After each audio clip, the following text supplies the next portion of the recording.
Here on Kim Il-sung Square, the noise is deafening, and you can literally feel the ground shaking as the tanks thunder past. It's meant to be the largest ever parade in the country's history. Now, Kim Jong-un may have a different public face to his father Kim Jong-il, but here you see no sign that the country is moving away from its military-first policy. And what better place to show it than the anniversary of a war that's still so alive in the North Korean people's consciousness? But it hasn't been all about militarism.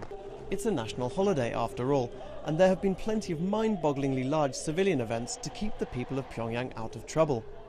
In North Korea, the anniversary of the end of a tragic war is in fact a celebration of their victory. And the thousands of smartly dressed young people dancing behind me are a testament to that. It's basically the closest thing North Korea gets to a barn dance. But the overall goal is to show that the country is prosperous and vibrant under young leader Kim Jong-un.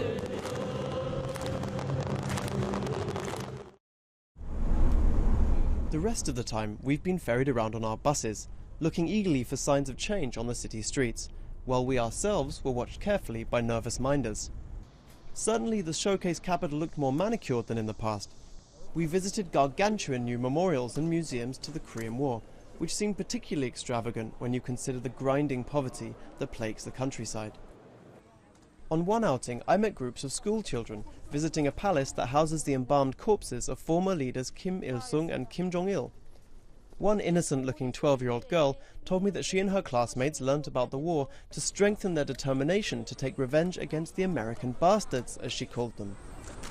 During the trip, we've had a good deal of opportunity to speak to the man on the street, or at least the man who visits monuments.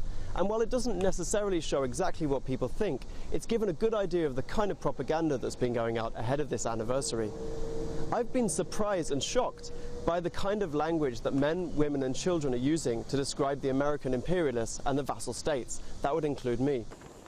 But fortunately, I found a huge gulf between the rhetoric and the behavior.